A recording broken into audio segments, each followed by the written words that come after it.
Épicure. Lettre à Ménécée. Traduction par Octave Hamelin.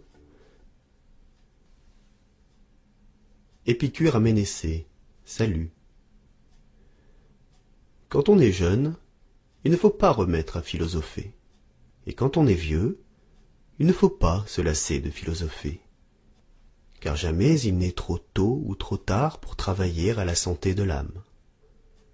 Or celui qui dit que l'heure de philosopher n'est pas encore arrivée ou est passée pour lui, ressemble à un homme qui dirait que l'heure d'être heureux n'est pas encore venue pour lui ou qu'elle n'est plus. Le jeune homme et le vieillard doivent donc philosopher l'un et l'autre, celui-ci pour rajeunir au contact du bien, en se remémorant les jours agréables du passé, celui-là, afin d'être, quoique jeune, tranquille comme un ancien en face de l'avenir. Par conséquent, il faut méditer sur les causes qui peuvent produire le bonheur, puisque, lorsqu'il est à nous, nous avons tout et que, quand il nous manque, nous faisons tout pour l'avoir. Attache-toi donc aux enseignements que je n'ai cessé de te donner et que je vais te répéter. Mets-les en pratique et médite-les, convaincu que ce sont là les principes nécessaires pour bien vivre. Commence par te persuader qu'un Dieu est un vivant immortel et bienheureux, te conformant en cela à la notion commune qui en est tracée en nous. N'attribue jamais à un Dieu rien qui soit en opposition avec l'immortalité, ni en désaccord avec la béatitude, mais regarde-le toujours comme possédant tout ce que tu trouveras capable d'assurer son immortalité et sa béatitude. Car les dieux existent, attendu que la connaissance qu'on en a est évidente. Mais, quant à leur nature, ils ne sont pas tels que la foule le croit. Et l'impie n'est pas celui qui rejette les dieux de la foule, c'est celui qui attribue aux dieux ce que leur prêtent les opinions de la foule. Car les affirmations de la foule sur les dieux ne sont pas des prénotions, mais bien des présomptions fausses. Et ces présomptions fausses font que les dieux sont censés être pour les méchants la source des plus grands maux, comme d'autre part pour les bons la source des plus grands biens. Mais la multitude, incapable de se déprendre de ce qui est chez elle et à ses yeux le propre de la vertu, n'accepte que des dieux conformes à cet idéal et regarde comme absurde tout ce qui s'en écarte. Prends l'habitude de penser que la mort n'est rien pour nous, car tout bien et tout mal réside dans la sensation. Or, la mort est privation de toute sensibilité. Par conséquent, la connaissance de cette vérité que la mort n'est rien pour nous, nous rend capables de jouir de cette vie mortelle, non pas en y ajoutant la perspective d'une durée infinie, mais en nous enlevant le désir de l'immortalité, car il ne reste plus rien à redouter dans la vie, pour qui a vraiment compris que hors de la vie, il n'y a rien de redoutable. On prononce donc de vaines paroles quand on soutient que la mort est à craindre, non pas parce qu'elle sera douloureuse étant réalisée, mais parce qu'il est douloureux de l'attendre. Ce serait en effet une crainte vaine et sans objet que celle qui serait produite par l'attente d'une chose qui ne cause aucun trouble par sa présence. Ainsi, celui de tous les maux qui nous donne le plus d'horreur, la mort, n'est rien pour nous, puisque, tant que nous existons nous-mêmes, la mort n'est pas, et que, quand la mort existe, nous ne sommes plus. Donc, la mort n'existe ni pour les vivants, ni pour les morts, puisqu'elle n'a rien à faire avec les premiers et que les seconds ne sont plus. Mais la multitude tantôt fuit la mort comme le pire des maux, tantôt l'appelle comme le terme des maux de la vie. Le sage, au contraire, ne fait pas fi de la vie et il n'a pas peur non plus de ne plus vivre, car la vie ne lui est pas à charge et il n'estime pas non plus qu'il y ait le moindre mal à ne plus vivre. De même que ce n'est pas toujours la nourriture la plus abondante que nous préférons, mais parfois la plus agréable. Pareillement, ce n'est pas toujours la plus longue durée qu'on veuille recueillir, mais la plus agréable. Quant à ceux qui conseillent aux jeunes gens de bien vivre et aux vieillards de bien finir, leur conseil est dépourvu de sens, non seulement parce que la vie a du bon même pour le vieillard, mais parce que le soin de bien vivre et celui de bien mourir ne font qu'un. On fait pis encore quand on dit qu'il est bien de ne pas naître ou, une fois né, de franchir au plus vite les portes de l'Hadès. Car si l'homme qui tient ce langage est convaincu, comment ne sort-il pas de la vie? C'est là en effet une chose qui est toujours à sa portée, s'il veut sa mort d'une volonté ferme. Que si cet homme plaisante, il montre de la légèreté en un sujet qui n'en comporte pas. Rappelle-toi que l'avenir n'est ni à nous ni pourtant tout à fait hors de nos prises, de telle sorte que nous ne devons ni compter sur lui comme s'il devait sûrement arriver, ni nous interdire toute espérance, comme s'il était sûr qu'il dût ne pas être. Il faut se rendre compte que parmi nos désirs les uns sont naturels, les autres vains, et que, parmi les désirs naturels, les uns sont nécessaires, et les autres naturels seulement. Parmi les désirs nécessaires, les uns sont nécessaires pour le bonheur, les autres pour la tranquillité du corps, les autres pour la vie même. Et en effet, une théorie non erronée des désirs doit rapporter tout choix et toute aversion à la santé du corps et à l'ataraxie de l'âme, puisque c'est là la perfection même de la vie heureuse. Car nous faisons tout afin d'éviter la douleur physique et le trouble de l'âme. Lorsqu'une fois nous y avons réussi, toute l'agitation de l'âme tombe, l'être vivant n'ayant plus à s'acheminer vers quelque chose qui lui manque, ni à chercher autre chose pour parfaire le bien-être de l'âme et celui du corps. Nous n'avons en effet besoin du plaisir que quand, par suite de son absence, nous éprouvons de la douleur, et quand nous n'éprouvons pas de douleur, nous n'avons plus besoin du plaisir. C'est pourquoi nous disons que le plaisir est le commencement et la fin de la vie heureuse.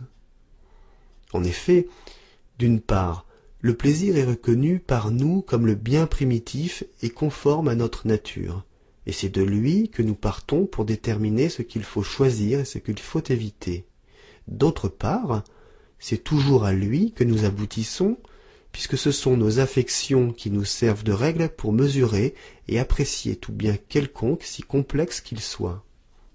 Mais, précisément parce que le plaisir est le bien primitif et conforme à notre nature, nous ne recherchons pas tout plaisir, et il y a des cas où nous passons par-dessus beaucoup de plaisir.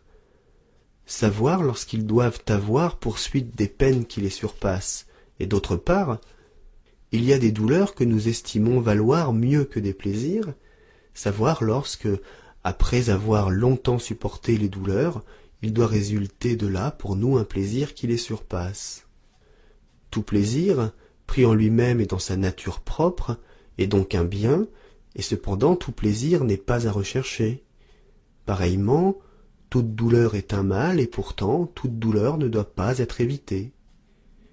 En tout cas, chaque plaisir et chaque douleur doivent être appréciés par une comparaison des avantages et des inconvénients à attendre. Car le plaisir est toujours le bien, et la douleur le mal. Seulement, il y a des cas où nous traitons le bien comme un mal, et le mal à son tour comme un bien.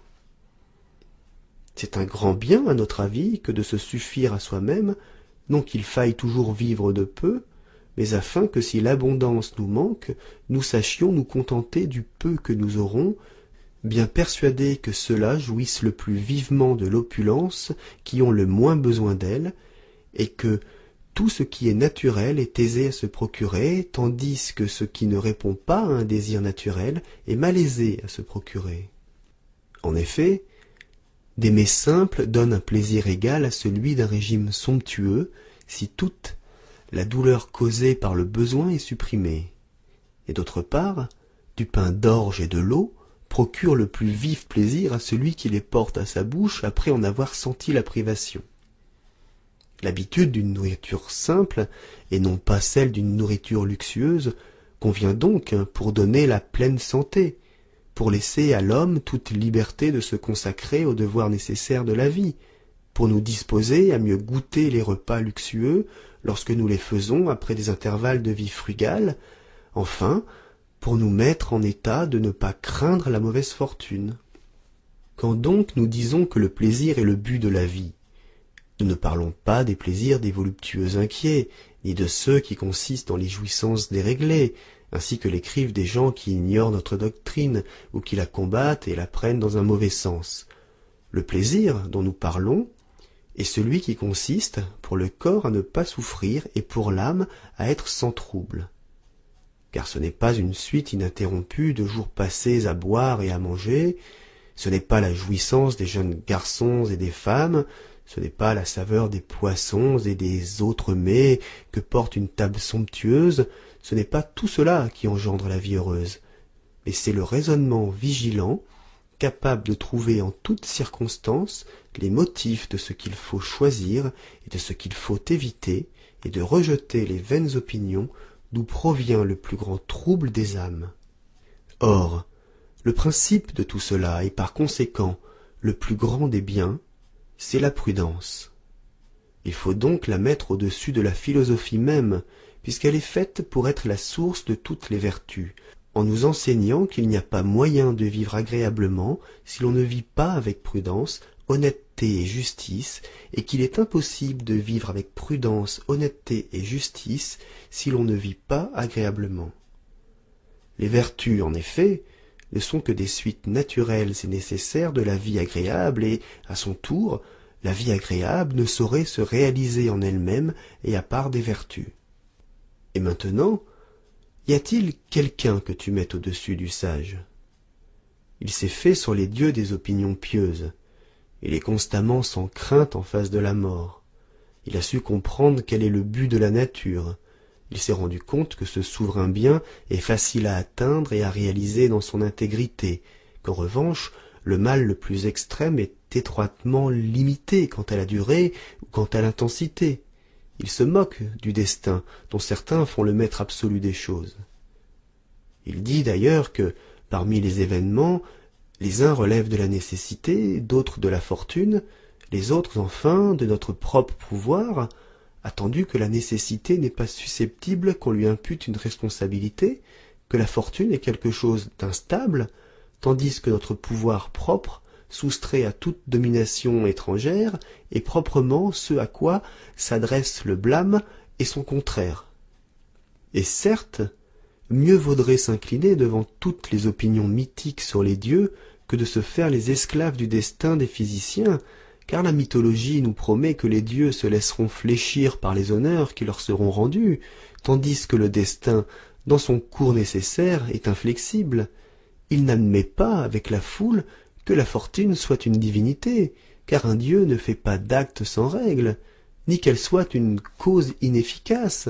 Il ne croit pas, en effet, que la fortune distribue aux hommes le bien et le mal, suffisant ainsi à faire leur bonheur et leur malheur. Il croit seulement qu'elle leur fournit l'occasion et les éléments de grands biens et de grands maux. Enfin, il pense qu'il vaut mieux échouer par mauvaise fortune, après avoir bien raisonné, que réussir par heureuse fortune après avoir mal raisonné. Ce qui peut nous arriver de plus heureux dans nos actions étant d'obtenir le succès par le concours de la fortune lorsque nous avons agi en vertu de jugements saints. Médite donc tous ces enseignements, et tous ceux qui s'y rattachent. Médite-les jour et nuit, à part toi et aussi en commun avec ton semblable. Si tu le fais, jamais tu n'éprouveras le moindre trouble en songe ou éveillé, et tu vivras comme un dieu parmi les hommes. Car un homme qui vit au milieu de biens impérissables ne ressemble en rien à un être mortel.